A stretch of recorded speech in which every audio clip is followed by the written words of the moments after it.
Vamos a comenzar la clase ya. Bien, hermanos, Dios me los bendiga a todos. Vamos a comenzar leyendo el texto que corresponde a este día y vamos a estar en Efesios capítulo 4, versículos del 17 al 24. Hoy prácticamente vamos a hacer la diferencia entre lo que es andar en el espíritu, el hombre espiritual y el hombre carnal. Eso es lo que vamos a ver ahora. Espero en el Señor, pues, que Dios nos bendiga con esto que vamos a ver ahora. Dice Efesios capítulo 4, versículos del 17 al 24.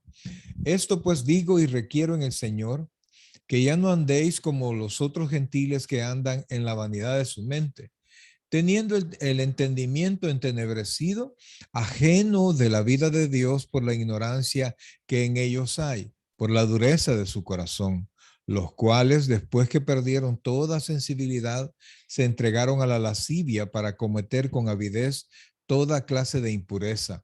Mas vosotros no habéis aprendido así a Cristo, si en verdad le habéis oído y habéis sido por él enseñados conforme a la verdad que está en Jesús.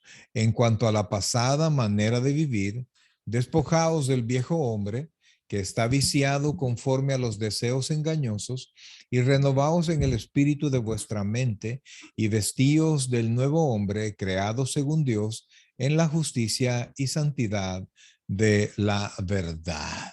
Que el Señor añada bendición a su palabra. Bien, hermanos, antes de entrar a la clase, pues les recuerdo, ¿verdad? Estamos aquí viendo la carta a los Efesios y después de que Pablo nos ha enseñado quiénes somos, ¿verdad? Dice Pablo, esto pues digo y requiero en el Señor. Ya en razón a todo lo anterior, nos dice, y esto no todos lo tenemos que tomar en cuenta. Todos somos hijos de Dios los que estamos en esta clase y los que de alguna manera van a oír después esto, todos somos hijos de Dios. Y entonces, como somos hijos de Dios, somos nueva criatura. Y en razón de eso, Pablo nos dice que ya no andemos como los otros gentiles que andan en la vanidad de su mente. Y dice que los gentiles tienen el entendimiento entenebrecido. Y los primeros versículos, no, los primeros, el 18 y 19 nos da características de lo que es el hombre carnal, el viejo hombre o el hombre gentil. Entonces, y después en el versículo 20 pasa a enseñarnos quiénes somos nosotros y cómo nosotros tenemos que despojarnos de la antigua manera de vivir. Entonces, en esta clase, lo que vamos a ver, amados, es prácticamente esa diferencia. La vida nueva, la nueva vida del cristiano, el nuevo y el viejo hombre. Eso es lo que vamos a ver ahora. Vamos a retroceder un poquito para ver unos cuantos aspectos de la clase pasada. Entonces, pero pongamos atención porque esto nos atañe a todos, nos dice cómo no debemos de vivir y vamos a ver cómo nosotros tenemos realmente que vivir. Vamos a comenzar, la clase es la número 28. Nueva vida en Cristo, Efesios 4, del 17 al 24, ya lo leímos. Vamos a continuar. Amén. Que el Señor le bendiga. No encende el micrófono, por favor. Ahí está. Okay. Amén. Que el Señor le bendiga. Cuando una persona cree en Jesucristo y le confiesa como Señor para así nacer de nuevo, tiene lugar una transformación en su naturaleza básica. El cambio es aún más básico y radical que el que tiene lugar en el momento de la muerte. Cuando un creyente muere, ya ha sido hecho apto para el cielo, un ciudadano del reino que además se ha convertido en un hijo de Dios. Simplemente empieza a experimentar de manera perfecta la naturaleza divina que ha tenido desde su nacimiento espiritual, puesto que por primera vez queda por completo libre de la carne no redimida. O sea que el hombre cuando nace de nuevo comienza a experimentar y ahí estamos nosotros, comenzamos a experimentar realmente una nueva vida, un nuevo estilo de vida sin la presión, sin ser esclavos ya del pecado, porque ahora tenemos la opción real de no ceder a la naturaleza pecaminosa, a los deseos de la carne, de los cuales hemos sido liberados. El hecho de que reciba en el futuro su cuerpo resucitado, como nos lo dice en 1 Corintios 15, no le hará mejor, puesto que ya ha sido perfeccionado, pero sí le dará la capacidad plena para acceder a todo lo que incluye la vida eterna después de la resurrección. Es decir, ahorita tenemos todo lo necesario para desarrollar nuestra vida espiritual y en algún momento nosotros también vamos a ser perfeccionados, no solo espiritualmente, y no solo mentalmente, sino que también en nuestro cuerpo.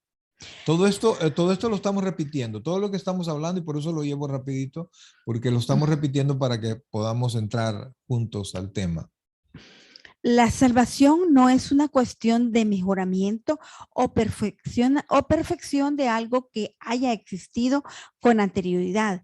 Es una transformación total. El Nuevo Testamento habla de que los creyentes tienen una nueva mente, una nueva voluntad, un nuevo corazón, una nueva herencia, una herencia nueva, una relación nueva, poder nuevo, conocimiento nuevo, sabiduría nueva, percepción nueva, entendimiento nueva, justicia nueva, amor nuevo, deseo nuevo, ciudadanía nueva y muchas otras cosas nuevas, todas las cuales sintetizan en la novedad de vida. Porque somos sepultados juntamente con Él para muerte por el bautismo, a fin de que como Cristo resucitó de los muertos por la gloria del Padre, así también nosotros andemos en vida nueva. Entonces la palabra vida nueva, el apóstol Pablo que nos dice en Romanos 6, está resumiendo todo lo nuevo que acabamos de leer que nosotros tenemos, ¿verdad? Y eso y muchas cosas más que en la novedad de vida en la que nosotros debemos de vivir salen a la luz. Amén. En el momento del nuevo nacimiento, una persona se convierte en nueva criatura. Las cosas viejas pasaron. He aquí, todas son hechas nuevas. Segunda de Corintios 5:17. No es solo que recibe algo nuevo, sino que se convierte en alguien nuevo. Con Cristo estoy juntamente crucificado. Ya no vivo yo, mas Cristo vive en mí. Y lo que ahora vivo en la carne, lo vivo en la fe del Hijo de Dios, el cual me amó y se entregó a sí mismo por mí. Gálatas 2:20. La nueva naturaleza no es añadida a la vieja naturaleza, sino que la reemplaza. Esto es un aspecto bien importante en nuestra vida y como vimos la vez anterior, lo que nosotros llamamos vieja naturaleza es la pasada manera de vivir a la cual estamos acostumbrados y entonces entrar a esa nueva vida se implica un esfuerzo, implica una disciplina, implica horas. En la disciplina hablamos de oración, hablamos de una búsqueda diaria, hablamos de autocontrol. ¿Se recuerdan lo que estuvimos viendo el día domingo? Añadida vuestra fe, virtud, a la virtud conocimiento, al conocimiento dominio propio, al dominio propio paciencia, a la paciencia piedad y a la piedad afecto fraternal y al afecto fraternal amor, ¿verdad? O sea, se trata de que nosotros con mucha disciplina vayamos creciendo en el Señor, ¿verdad? No podemos apartar de esto la lectura de la palabra, el congregarnos y el siempre estar atentos a crecer para que nuestros hábitos antiguos, nuestra pasada manera de vivir, el hombre, el estilo viejo que nosotros tenemos, que Pablo le dice la pasada manera de vivir, vuelva a salir, porque ahí está la orden del día, ¿verdad? Y por eso es que nosotros tenemos que esforzarnos y estar atentos en esto. La persona transformada es un yo renovado por completo. Por contraste al antiguo amor de lo malo, ese nuevo yo, que es parte más profunda y verdadera del cristiano, ahora ama la ley de Dios, anhela cumplir sus justas demandas, aborrece el pecado y anhela su liberación definitiva de la carne no redimida, que es la residencia de la nueva criatura eterna hasta el momento de su glorificación. Pero ¿cómo llegamos nosotros a amar las cosas, verdad? Al comenzar a relacionarnos con estas nuevas cosas. ¿Cómo amamos un deporte? Comenzarlo a practicar poco a poco o comenzarlo a ver cómo tenemos amistad y profunda amistad con las personas cuando las comenzamos a tratar. Entonces, para poder amar la ley de Dios, hay que leerla. Para que amemos la comunión con Dios más y más, tenemos que buscarla. Y solo es en esa búsqueda es que el Espíritu Santo nos va a dar control. La pregunta es, ¿qué tanta vida nueva realmente tenemos? ¿O solo somos una vida vieja disfrazada, que realmente sigue siendo la misma y solo nos hemos vestido de cristianos? ¿O simplemente no hemos entrado en el camino de una renovación diaria, un esfuerzo diario, una disciplina diaria, porque esas nuevas virtudes surjan en nosotros? Amén. ¿Por qué entonces seguimos pecando después de convertirnos en cristianos? Como Pablo explica, Romanos 7, de manera que ya no soy yo quien hace aquello, sino el pecado que mora en mí. Y yo sé que en mí, esto es, en mi carne, no mora el bien, porque el querer el bien está en mí, pero no el hacerlo. El pecado sigue residiendo en la carne, de tal modo que estamos inhibidos y restringidos para dar una expresión plena y perfecta a la nueva naturaleza que poseemos. O sea, lo que aquí nos está diciendo, que en la carne mora el pecado y la carne restringe el que nosotros expresemos plenamente y de manera perfecta la nueva naturaleza que poseemos. Vamos a ser liberados de la presencia del pecado hasta que seamos liberados de esta carne mortal o que ella misma sea transformada en el arrebatamiento. Amén. La posesión de la plenitud de la naturaleza divina, libre de corrupción de nuestra carne no redimida, es una promesa que solo veremos realizada en el futuro. Lo que nosotros llamamos glorificación. Amén. Por lo tanto, en términos bíblicos correctos, no se puede decir que un cristiano tenga dos naturalezas diferentes. Solo tiene una naturaleza, que es la nueva naturaleza en Cristo. El viejo hombre muere y el nuevo hombre vive. Esto quiere decir que jamás coexisten. No es una vieja naturaleza remanente lo que hace pecar a los cristianos, sino la vestimenta externa de la carne pecaminosa. El cristiano es una persona nueva y una criatura totalmente nueva. Son los trapos inmundos de la condición humana residual en que tiene que morar por un tiempo la nueva criatura, lo que sigue impidiendo y contaminando las vidas. Por eso es que nosotros tenemos que estar conscientes que andamos en este cuerpo y en la vida diaria pues se nos presentan oportunidades para mostrar nuestra nueva vida o para mostrar que todavía estamos presos de nuestra vida pasada. El estrés, los problemas, todo eso nos ponen a prueba.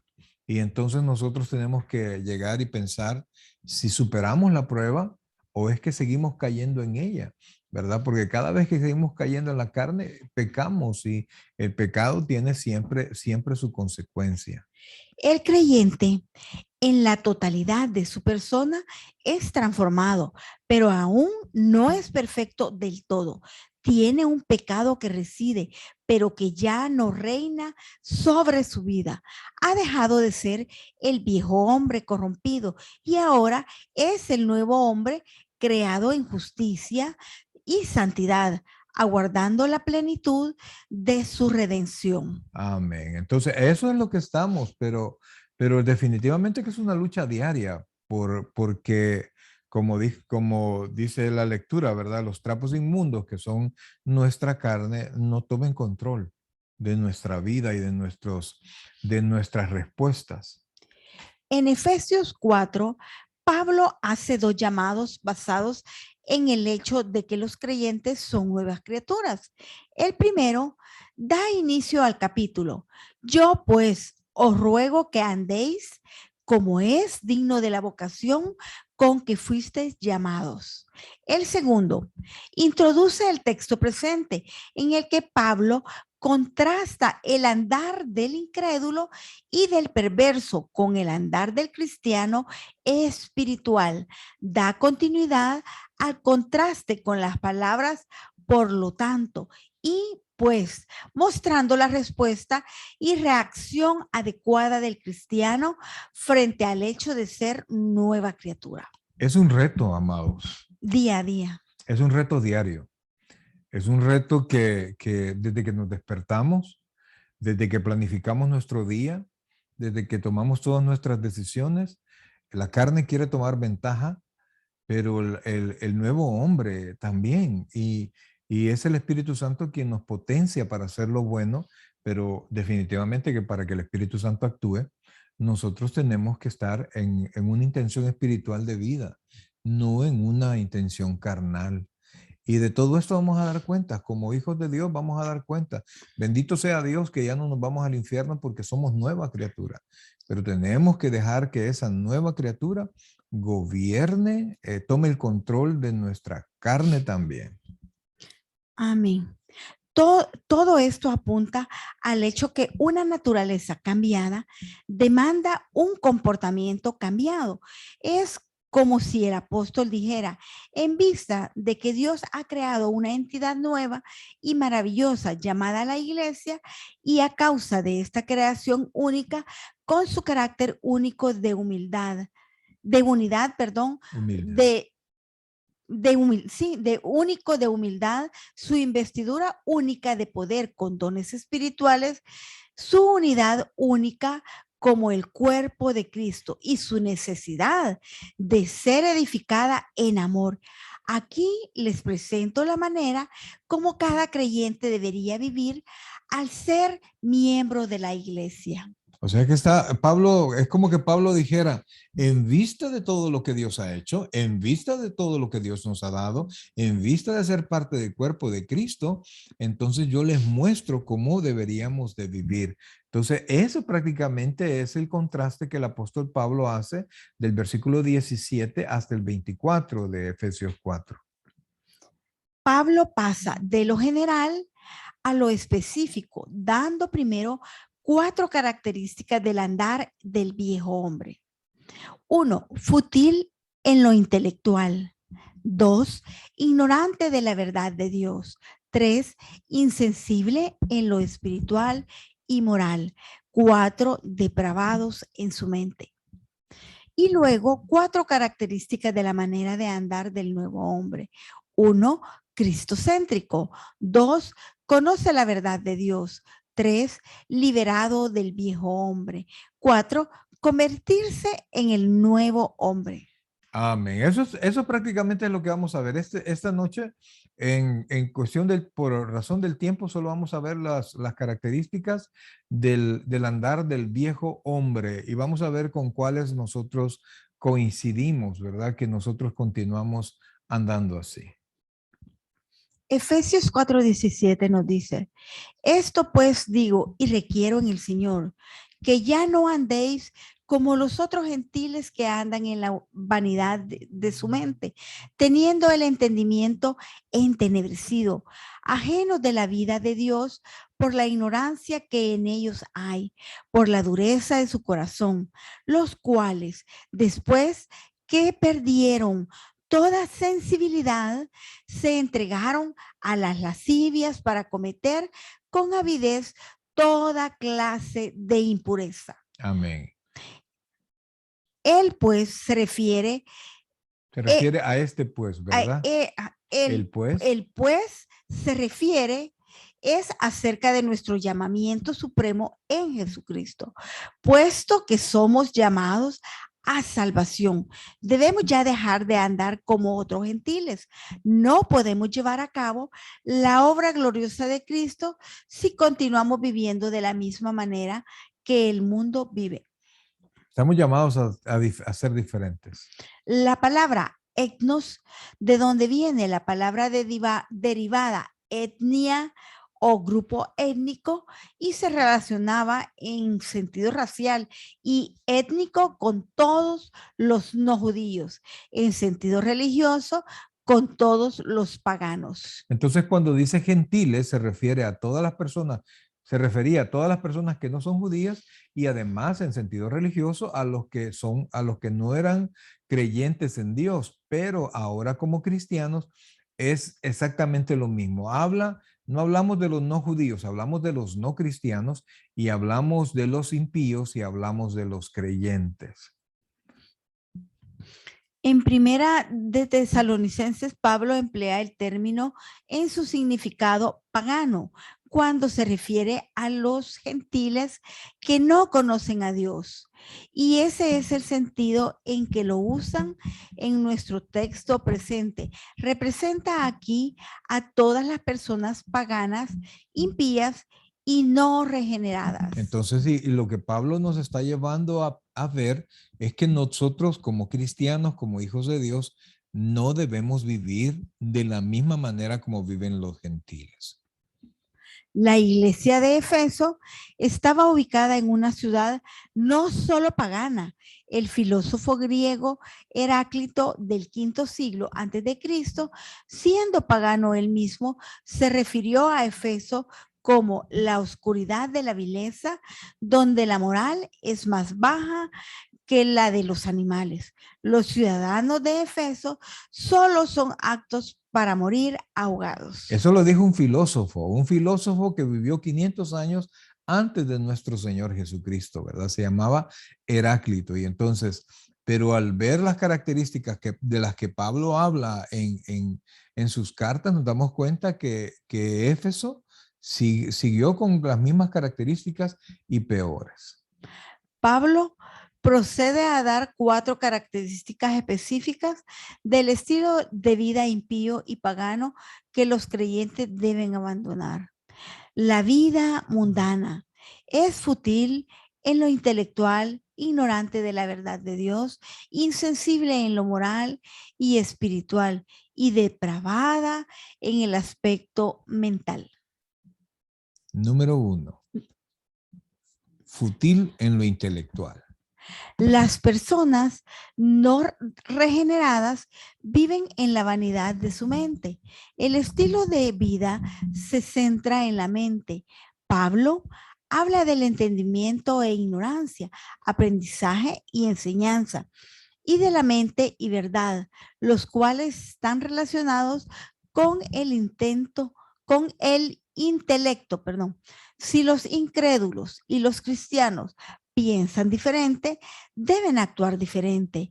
En lo concerniente a asuntos espirituales y morales, un incrédulo no puede pensar correctamente. La palabra fútil es aquello que no se centra en lo que es importante, ¿verdad? Los jóvenes muchas veces tienen pensamientos futiles, es decir, que se centran en cosas que no son trascendentes, que en el partido de fútbol, que un amigo, que la novia, que no sé qué, y no se centran en sus estudios, no se centran en las cosas importantes. A eso se le llama futilidad. Por eso es que Pablo dice que el impío es fútil en lo intelectual. Su mente está ceñida a las cosas que solo son de este mundo, a las cosas que son pasajeras, al dinero, a ciertas amistades que lo deterioran, sin ver más allá que las cosas más importantes, las cosas que son realmente valiosas en esta vida, muchas veces ni siquiera tienen que ver con el dinero, ni siquiera tienen que ver con los amigos, sino que es la familia, es mi relación con Cristo. Eso es lo que perdura. Y desgraciadamente eso muchas veces solo con los años se logra valorar, y lo triste es que ya se valora cuando ya poco se puede hacer, ¿verdad? Amén. Debido a que la pecaminosidad del hombre fluye a partir de su mente reprobada, la transformación debe empezar con la mente. El cristiano es cognitivo antes de ser experimentado. Es decir, primero aprende antes de la experiencia, ¿verdad? Primero, por ejemplo, nosotros vino primero la conversión para poder vivir como creyente, a eso se refiere. Es nuestro pensamiento lo que nos hace considerar el evangelio y nuestro pensamiento lo que nos hace creer en los hechos históricos y las verdades espirituales del evangelio, así como recibir a Cristo como Señor y Salvador. Por esa razón, el primer paso en el arrepentimiento es un cambio de la mente acerca de uno mismo y de su condición espiritual y de su relación con Dios. O sea que el cristiano, fuera de su experiencia, lo primero que es un cambio de mente, porque eso es lo que quiere decir arrepentimiento, ¿verdad? Es un cambio de dirección, es un cambio de mente. En cambio, el hombre carnal, pues es más experimental y luego llega al conocimiento y a la experiencia. Es inevitable que los pensamientos espirituales y el estilo de vida que trae como resultado en los gentiles, palabra que aquí se representa a todos los impíos, sea vacío, vano y carente de sustancia.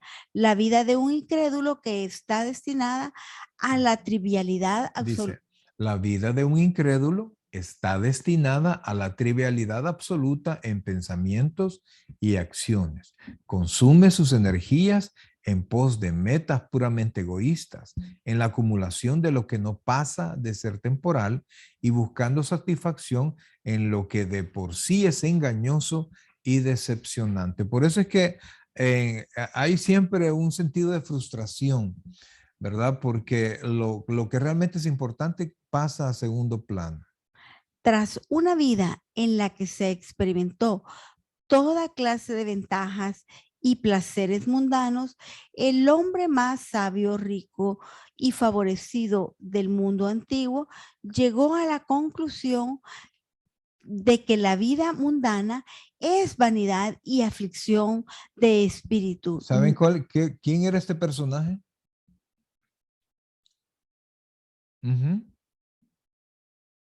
Se lo vuelvo a leer. Tras una vida en la que experimentó toda clase de ventajas y placeres mundanos, el hombre más sabio y rico y favorecido del mundo antiguo llegó a la conclusión de que la vida mundana es vanidad y aflicción de espíritu.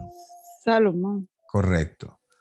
No obstante, los hombres siguen procurando alcanzar las mismas metas fútiles en las mismas formas fútiles. Siempre el mismo pensamiento. Y el problema es que estamos hablando del pensamiento del hombre, del viejo hombre, o del hombre, mejor dicho, el pensamiento del hombre impío, pero también es el pensamiento del viejo hombre, el pensamiento de la vieja naturaleza, el pensamiento de la carne.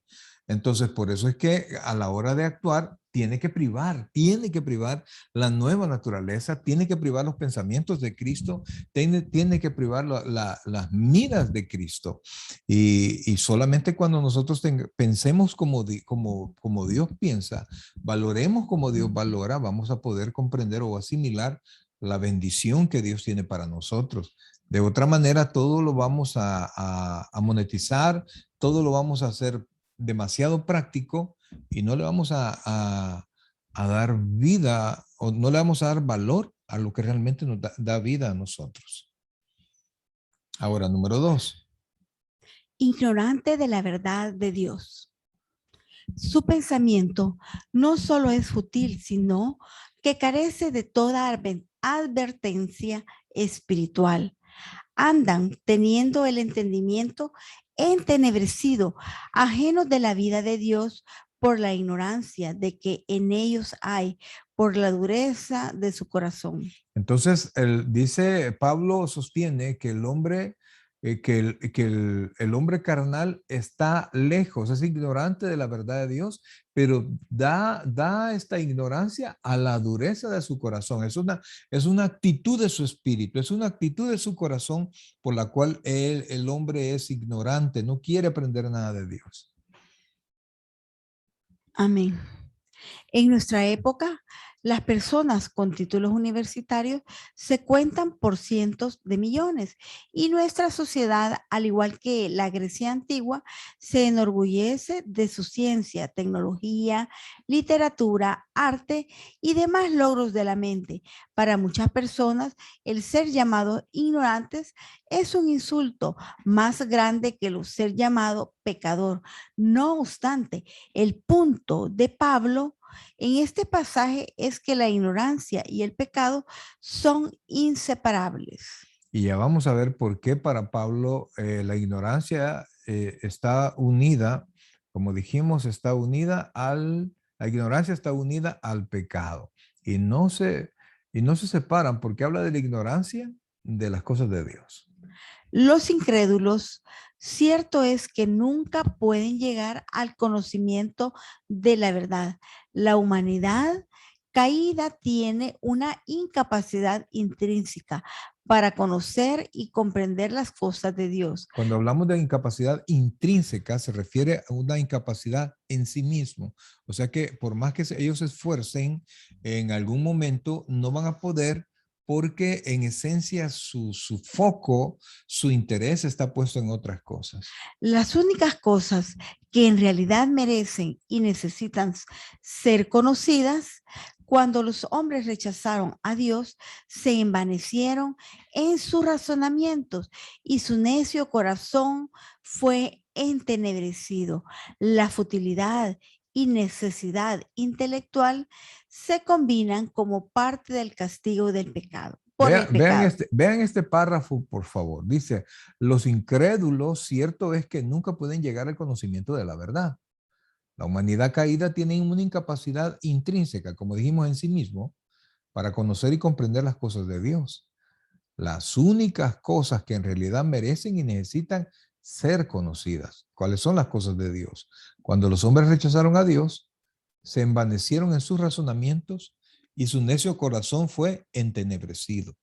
La futilidad y la necedad intelectual se combinan como parte del castigo del pecado. Y eso es tremendo, pues, porque si insistimos en tener la misma actitud, Dios va a bloquear nuestro pensamiento de manera que ya no vamos a poder discernir y vamos a creer que estamos haciendo lo bueno y vamos a reclamar que estamos haciendo lo bueno sin poder percibir que nos hemos salido del camino y que este camino nos lleva a la destrucción. Ese es parte del castigo de rechazar a Dios. El entenebrecido indica una condición continua de oscuridad e ignorancia espiritual.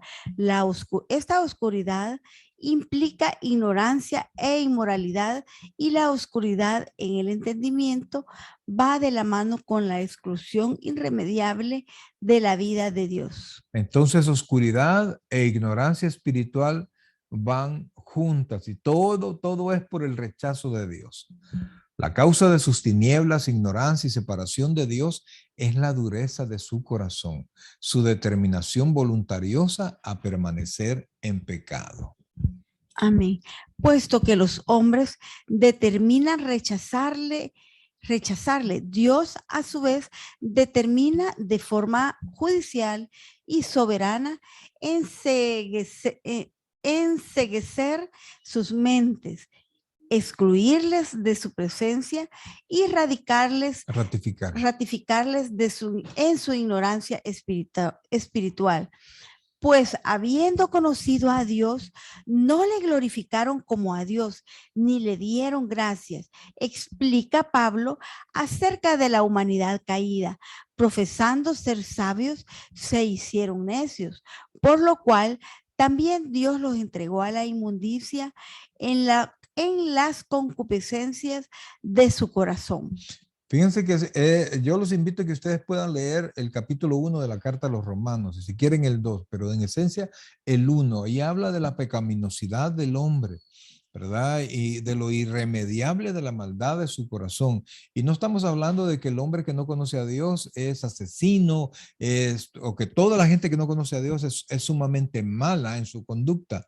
Pero sí, no, porque hay personas que no conocen a Dios y tienen un comportamiento excelente, pero en el discernimiento de Dios y de su voluntad, sí son ignorantes.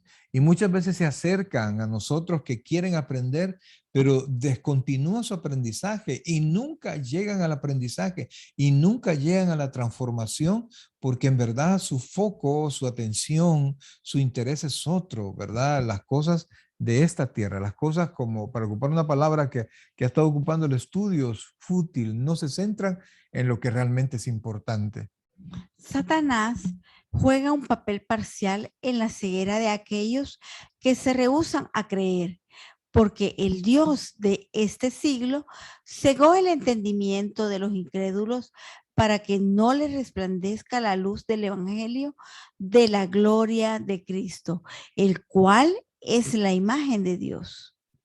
Se niegan a ver a Cristo porque rehúsan ver a Dios, y su rechazo es confirmado y reforzado sin dilación, sin dilación por el Dios de este mundo. O sea que el hombre decide no atender la voz de Dios y continúa en su pecado, y su mismo pecado lo hace estar en tinieblas, y el Dios de este mundo, o sea, Satanás, viene y le refuerza, haciéndole las cosas más fáciles en el mundo, proveyéndole de todo lo necesario para que continúe en su pecado o en su actitud equivocada. Y entonces persevera en su actitud, y entonces Dios viene y le permite ahondar más en su maldad, porque el hombre ha ignorado a Dios. Entonces, Dios como juez, o sea, el hombre piensa que puede rechazar a Dios y no tiene ninguna consecuencia y que puede hacer en su vida lo que quiera,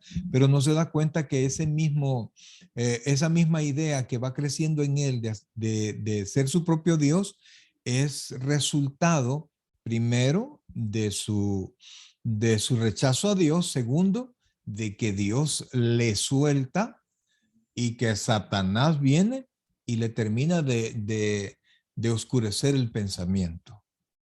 Entonces, por eso es que es tremendo, y cuando el hombre está metido en pecado y continúa en su pecado, su conciencia se cauteriza y ya no tiene nada dentro de él que le impida seguir haciendo el mal, y Dios ya lo entregó a la maldad. Amén. Siempre que los hombres eligen petrificar sus corazones mediante el rechazo constante de la luz, llegan a tener el entendimiento entenebrecido y se mantienen ajenos de la vida de Dios por la ignorancia que en ellos hay, por la dureza de su corazón. Esa es la tragedia de la incredulidad. La tragedia de quien se convierte en su propio Dios, Esa es la tragedia. Y aunque parece que todo sale bien, y estamos haciendo los aspectos contrarios, las conductas contrarias a la voluntad de Dios, y todo nos está saliendo bien, eso es de preocuparse. Porque lo bueno es que Dios no nos permita, así como cuando nosotros en la oración del Padre nuestro, ¿verdad? No nos deje caer en tentación. Eso es lo correcto, que Dios venga y ponga tropiezos a la maldad que nosotros queremos hacer. Pero cuando nosotros vamos y prospera nuestra maldad, prospera nuestra actitud equivocada, nosotros como cristianos deberíamos de hacer un alto, ¿verdad? Porque si estoy haciendo lo malo y todo me está saliendo bien, hablando carnalmente, todo me está saliendo bien para hacer lo malo, es que Dios me ha quitado el freno. y yo mismo tengo que parar y tengo que ir a Dios porque estoy teniendo las actitudes del hombre carnal, las actitudes de la carne, es decir, la carne está tomando el control y no el espíritu. Y si Dios ya no me está deteniendo, es porque yo he perseverado en el pensamiento y lo he llevado a acción constantemente y he rechazado a Dios en mi manera de pensar. O sea, estamos viendo, no tanto en detalle, pero estamos viendo un poquito más de la conducta del hombre carnal, porque de repente nosotros caemos en los deseos de la carne y en las actitudes de la carne. Y esto nos compete, pues, nos compete a todos y nadie se escapa de esto. Y por eso es que tenemos que tener una vida espiritual fuerte para que a la hora de la tentación, a la hora de la prueba, nosotros podamos responder correctamente. Amén. Número 3. Insensible en lo espiritual y moral. Cuando las personas continúan en el pecado y dan la espalda por voluntad propia a la vida de Dios, se vuelven apáticos e insensibles con respecto a las realidades morales y espirituales. Rechazan todas las normas de justicia sin importar las consecuencias de sus pensamientos y acciones injustas. Hasta su poder, hasta su conciencia se cauteriza y pierde la capacidad de percibir lo que es mala. Por ejemplo, yo puedo hablar de lo que yo fui, ¿verdad? Yo fui alcohólico.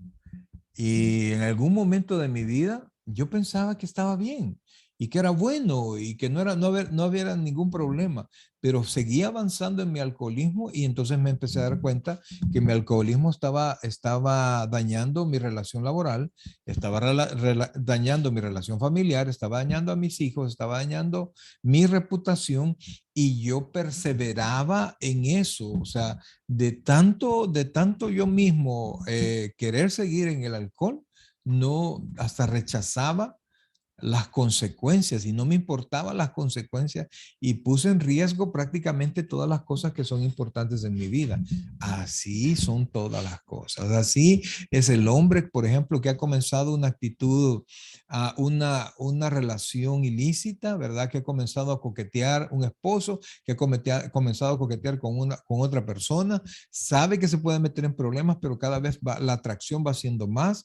Hay el que comienza con drogas, el que comienza con todo lo que es malo, primero se comienza jugando y cada vez vamos más y cada vez más nos van importando menos las consecuencias. Y por alguna razón pensamos que no nos va a pasar nada malo a nosotros, ¿verdad? Amén. Hasta que caemos en el hoyo.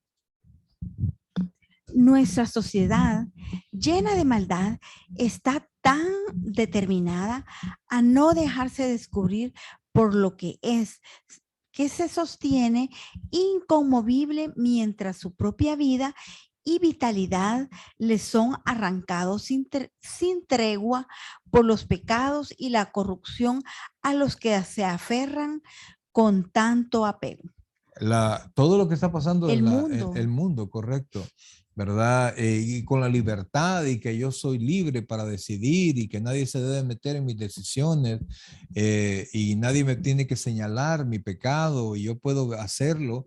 Se recuerdan que antes el pecado se hacía escondidas, el homosexualismo, por ejemplo, se hacía escondidas, las drogas se hacían escondidas, todo lo malo se hacía escondidas. Ahora no, ahora que está abierto y el que me critica, le llamamos ¿cómo le dicen a las personas que no permiten ¿cómo se llama? Que hablan del pecado del otro o que rechazan las cosas inmorales, lo dicen que es intolerante. Entonces, y trata de tapar, en su libertad, trata de tapar la maldad y la corrupción que hay en la sociedad, que está destruyendo la misma sociedad, está destruyendo a los muchachos, está destruyendo las familias. La sociedad ha perdido toda sensibilidad, tanto frente a la realidad como a las consecuencias del pecado, y está dispuesta a soportar cualquier agonía de tal que no, con tal de no admitir que su forma de vivir es el camino más seguro a la muerte. Y no importa, y vemos, así es como de repente hemos conocido a dos que tres personas que fueron o que son homeless y ellos tenían una vida buena, pues, pero comenzaron a jugar con las drogas, comenzaron a jugar con un montón de cosas y no, y cada vez menos veían la consecuencia hasta que todo se destruyó. Por otra parte, los pecados que antes eran disimulados o excusados, ahora son objeto de la indulgencia pública y se cometen de manera abierta y desmandada. A veces ni siquiera se trata de mantener la apariencia de moralidad, siempre que rige el deseo del ego, la indecencia corre indómita y procede a cauterizar la conciencia, aquella luz de advertencia y centro sensible al dolor que Dios ha dado a los hombres en su alma, como lo podemos ver ahora, hoy en día, que todo lo que causa controversia, que todo lo que va en contra de las normas, es lo que está, lo que llama la atención y a todo lo malo se le llama bueno. Correcto. Y fíjense que esa luz que de que habla aquí, luz de advertencia y centro sensible al dolor, es la conciencia, ¿verdad? La conciencia es lo que al cuerpo es el temor. La conciencia es al alma lo que el dolor es al cuerpo. El dolor no es algo malo, es bueno. ¿Por qué? Porque cuando algo nos duele, el cuerpo está advirtiendo que hay algo malo, que se está hiriendo, que alguna enfermedad viene, entonces realmente no es malo. Es como el temor. Llamar al temor malo es incorrecto porque es una provisión de Dios para que nosotros mismos nos cuidemos, ¿verdad? Advertencia, estar atentos. Correcto. Entonces, esa es la conciencia para el cuerpo. Nos, ¿cómo se llama? Nos va advirtiendo. Pero de la misma manera como en una enfermedad, poco a poco el dolor va pasando, va a veces siendo más fuerte o a veces va desapareciendo cuando la carne, cuando los nervios se van muriendo, ¿verdad? Por ejemplo, la lepra. Lo que pasa con la lepra es que la gente pierde la sensibilidad y la carne se está pudriendo, ¿verdad? Y la gente comienza a rascarse. Y como ya no siente nada, solo siente la picazón, pero no siente dolor ni nada, se rasca de tal manera que se arranca pedazos de la piel. Y entonces muchas conciencias de muchas personas están así, insensibles, y se están arrancando la vida, están arrancando lo bueno que ellos tienen y no se dan cuenta o consideran que pueden pagar el precio que después es bien difícil de pagar. Amén. Los moribundos se vuelven insensibles a lo que está acabando sus vidas.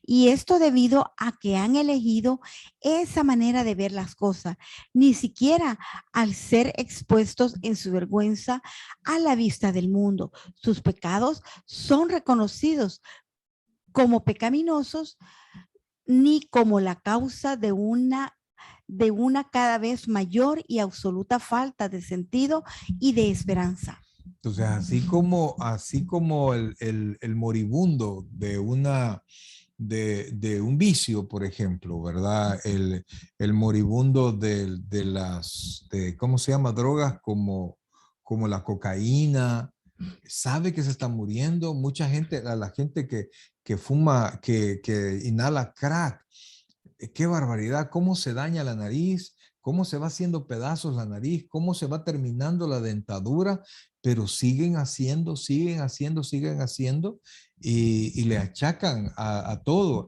En la familia, por ejemplo, ahora el padre se dedica más a otras cosas que a los hijos y entonces quiere echarle la culpa a la música, quiere echarle la culpa a los programas, quiere echarle la culpa a la sociedad, cuando somos nosotros los que construimos la moralidad de nuestros hijos. No es la sociedad, somos nosotros. La sociedad va a querer golpear su sistema de valores, pero cuando nosotros hemos construido ese sistema de valores en nuestros hijos, no va a poder hacer nada.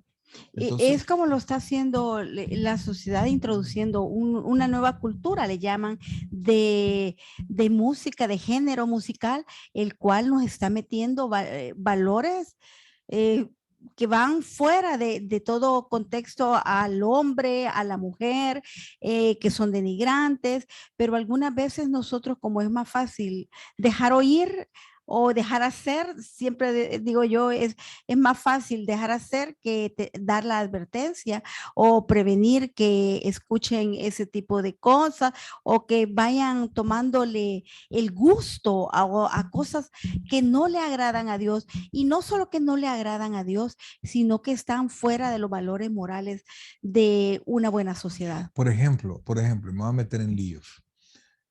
Una feminista, sería ridículo que se ponga a perrear. ¿Mm? ¿Por qué? Porque el reggaetón a quien denigra. ¿Mm? ¿Y qué es lo que busca la feminista? No es que quiere poner en alto a la mujer, pero a la hora de ¿cómo se llama?, de mostrar sus deseos y su actitud a la hora del baile y todas las emociones, el reggaetón, escuchen la música reggaetón un ratito. Es No, contradictorio, no hay valores nada, oiga, no hay contradictorios. nada. Yo recuerdo que antes, se recuerdan aquella canción, quisiera ser un pez para topar mi nariz en tu pecera. Eso es una vulgaridad, pero escondida, ¿o no? Pero cuando nosotros vemos el reggaetón, ¿y qué esconden? Cuando quieren llamar un órgano sexual de alguno de los dos, así lo llaman. Punto. Cuando quieren tener relaciones, ni siquiera dicen relaciones, sino que directo. Y tratan a la mujer como un instrumento, pero ahí ven a las feministas perreando. Qué ridículo. O sea, pareciera que no, que realmente lo intelectual se les fue. Cuando el sentido carnal se va, ¿verdad? Y Está caracterizado, como lo correcto, dice. la conciencia está disparada, ¿verdad? Eh, Ahora, número 4, depravados en su mente. La manera egocéntrica de pensar, la ignorancia de la verdad y la sensibilidad espiritual Insensibilidad. y la insensibilidad espiritual y moral conducen de forma inevitable a la lascivia para cometer con avidez toda clase de impurezas. Aselgia, lascivia, se refiere a la conducta silenciosa, Licenciosa. a la conducta licenciosa y ausencia total de todo freno moral, sobre todo en el área de los pecados sexuales. O sea, cuando hablamos de licencioso, es decir, que uno solo se da licencia para hacer todo lo malo, ¿verdad? Esa es la lascivia, o sea, no se limita solo a lo sexual, pero se ve más en lo sexual. Cuando realmente entramos ya de la pasión, se pasa al desenfreno y se hacen cosas locas y no importa nada y creemos que todo está bien. Pero el hombre el hombre carnal, el hombre que no conoce de Dios, el hombre no espiritual, el hombre no nacido de nuevo, es depravado en su mente. La lascivia caracteriza a la gente descrita por Pablo en estos términos: aquellos que, siguiendo la carne, andan en concupiscencia e inmundicia y desprecian el señorío, atrevidos y contumaces, no temen decir mal de las no temen decir mal de las potestades superiores, mientras que los ángeles, que son mayores en fuerza y en potencia, no pronuncian juicio de maldición contra ellas delante del Señor. Pero estos, hablando mal de cosas que no entienden, como animales irracionales, nacidos para presa y destrucción, perecen en su propia perdición. Amén. Entonces, esto es el pensamiento del hombre carnal, ¿verdad? Depravado. Todos reconocemos en alguna norma que establece la diferencia entre lo bueno y lo malo, lo correcto y lo incorrecto, y todos cuentan con cierta capacidad de sentir vergüenza cuando actúan en contra de ese principio. Todos tenemos algún tipo de regla, todos, unos más, otros menos, pero todos tenemos un tipo de regla. En consecuencia, por lo general tratan de esconder sus faltas y desvaríos, pero a medida que persisten en prevalecer sobre la conciencia y adiestrarse o encallecerse en lo malo e ignorar la culpa, tarde o temprano terminan rechazando esas normas y determinan vivir única y exclusivamente en conformidad con sus propios deseos, con lo cual revelan tener una conciencia, como dijimos, ya cauterizada, tras rechazar todas las pautas y recursos divinos para su protección. Se vuelven depravados en su mente y abandonan a la lascivia. Perdón, a la lascivia. A esa clase de persona no le importa en absoluto lo que piensan otras personas, para no mencionar lo que Dios piensa, sino tan solo aquello que gratifica las concupiscencias de su propia mente descarriada. Amén. Ahora, nosotros tenemos que pensar, amados, de repente nos viene a la mente, ¿verdad? Que estamos refiriéndonos solo a las personas súper malvadas, pero a veces nosotros entramos en ese camino, quizás no en pasiones así, en sexo, ¿verdad? O pasiones desenfrenadas, pero entramos a otro tipo de acciones, ¿verdad? Y vamos dejando que tomen parte en nuestra vida y esto va haciendo camino para que rechacemos la voluntad de Dios. Y nosotros estamos, y aquí yo creo que ninguno de ustedes puede decir, no es que yo no sé qué es lo que Dios quiere, no sé si Dios quiere si Dios reprueba esto que estoy haciendo. Nosotros sabemos cuando estamos ofendiendo a Dios y el Espíritu Santo nos testifica que lo estamos haciendo. Ahora, oiga esto.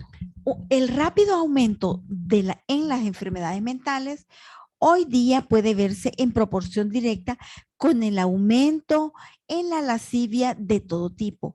El hombre está hecho para Dios y fue diseñado de acuerdo con sus normas. Siempre que el hombre le rechaza, se destruye a sí mismo en el proceso. Las corrupciones de nuestra sociedad son el resultado de las decisiones y preferencias personales basadas en principios que tienen el propósito específico de ir en contra de Dios y sus caminos. La homosexualidad, la perversión sexual, el aborto, la mentira, la trampa, el robo, el homicidio y todos los demás tipos de degeneración moral se han vuelto forma de vida por medio de las decisiones y preferencias conscientes de aquellos que se entregan a ellas, con indulgencia. O sea, cuando hablamos de indulgencia, es decir, que nos permitimos hacerla, ¿verdad? Y terminamos nosotros haciendo lo malo. Amado, fíjense que he querido hablar un poquito más de esto, ¿verdad? He querido tocar un poquito más de esto porque realmente, y yo podría decir, bueno, yo sé que los hermanos son todos cristianos, ¿verdad? Pero a veces damos paso a conductas carnales que nos van a pasar la cuenta, decía el pastor, ¿verdad? Decía el pastor general que estas cosas nos pasan la factura después y es bien difícil pagarla después, ¿verdad? Con eso terminamos la clase número 28. Quiero preguntarles, ¿tenemos algún tipo de pregunta respecto a algún comentario de todo lo que hemos visto? Esa es la carne, hermanos. Esa es la carne. Y en eso estamos. O sea, somos personas nacidas de nuevo con un depósito, en un depósito carnal unido a los deseos carnales. Y por eso es que nosotros tenemos que tomar en cuenta todas las cosas que nosotros hacemos y saber que todas tienen consecuencia. Tienen consecuencia para nosotros. ¿Comentarios? ¿Preguntas? ¿No? Ok, amados. Comentario. Ajá. Hermana, como ya ve que entramos un poquito tarde. Sí. Y la hermana Roxana, hermana, ya se conectaron. no, todavía no. Después le mandé yo el texto, ya nos conectamos. Ahorita me mandó, después le mandé, ya estamos conectados. Ahorita me acaba de mandar un texto y dice, ¿verdad que no se conectaron? Hasta terminando estamos ya, le digo yo, mentiroso, dice, no saber si estaba. Bueno,